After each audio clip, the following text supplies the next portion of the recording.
श्री वृंदावन बिहारी लाल की, श्री राम राजा सरकार की। कहने को बहुत है, लेकिन आज अधिक नहीं बोलूंगा क्योंकि कल मैंने बहुत अधिक बोला है। मैं आज केवल 3 बातें आपसे करूंगा। एक तो भैया मैंने आज जो आनंद लिया, मैं महर्षि कहता हूं मेरे जीवन का आज सर्वोत्तम दिन था, सर्वोत्तम दिवस था। जो अनुभूति मुझे हो रही थी वो आंखों के माध्यम से व्यक्त हो नहीं पा रही थी, लेकिन मेरे हृदय का कतरा कतरा और मेरा रोम रोम कह रहा था कि मैं स्वयं अनुभव करता हूं कि हम सबको जीवन भर के लिए पूज्य श्री बागेश्वर सरकार का ऋणी होना चाहिए। मैं आयु में बड़ा हो सकता हूं, लेकिन मेरा हृदय कहता है कि ऐसे व्यक्तित्व को मुझे भी दंडवत प्रणाम करना चाहिए। इनके चरणों में जो वेदना थी वो आज हम सब लोगों ने देखी होगी। किस प्रकार पैदल चलना, किस प्रकार जन जन को गले लगाना। अभी आपने देखा एक साधारण बच्चा है, इसकी जाति किसी को पता है कि नहीं है? बताइए, इस बच्चे की जाति किसी को पता है कि नहीं? हमने उससे पूछा नाम क्या है, उसने सूरज कुमार बताया।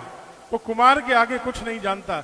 हम लोग सनातनी बन जाएं, हिंदू बन जाएं, जाति अपनी रोटी बेटी के संबंध के लिए हो, लेकिन हम सब लोग कुमार बनकर रहें तो कितना आनंद है। राह संघर्ष की जो चलता है वही दुनिया को बदलता है। जिसने रातों से लड़कर जीती हो जंग, दुनिया में बागेश्वर सरकार जैसा सूरज बनकर वही निकलता है। श्री बागेश्वर सरकार की। भैया ने आपको ब्रज यात्रा के लिए आमंत्रित कर ही लिया और शीघ्र ही हम लोग घोषणा श्रवण करेंगे। जैसी आप आज्ञा करेंगे, न्यास हर तरह आपके साथ है।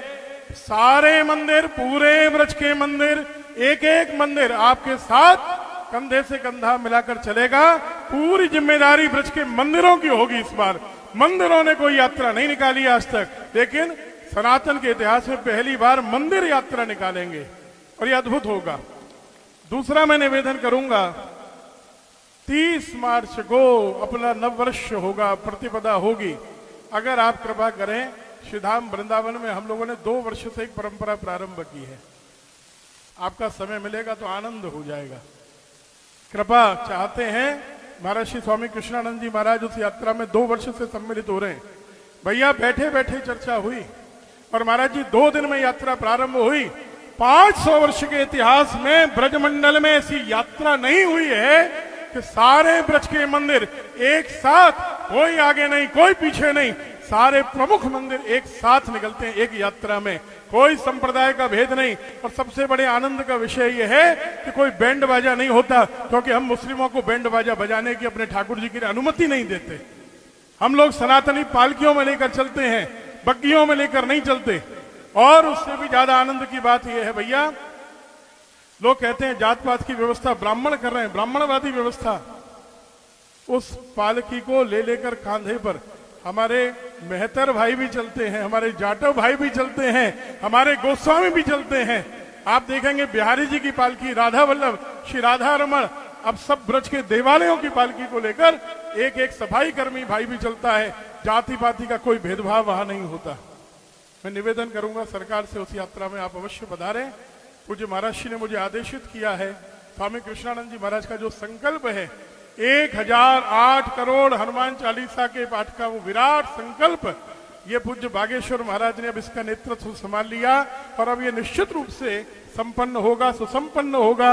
मेरा निवेदन है आप सबसे हाथ उठाकर एक बार ये संकल्प लें, प्रतिदिन हम कम से कम सनातन को सुरक्षित करने के लिए, राष्ट्र को एकजुट करने के लिए, और जैसा कल सरकार ने कहा कि बांग्लादेश भी एक दिन भारत होगा, पाकिस्तान भी एक दिन भारत होगा, अफगानिस्तान भी एक दिन भारत होगा, बृहत्तर भारत के, अखंड भारत के संकल्प को हम पूर्ण करेंगे। उसके लिए अधिक नहीं हो 4-4, 11-11 हनुमान चालीसा के पाठ का हम लोग संकल्प लें।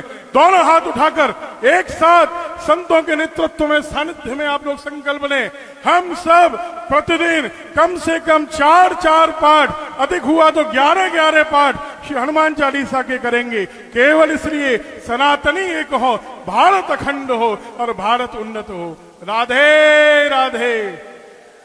मुझे जो सम्मान दिया, स्नेह दिया, प्रेम दिया, इसके लिए मैं अभिभूत हूं और ये जीवन भर के लिए मेरी पूंजी है। सभी पूज्य संतों को प्रणाम करो।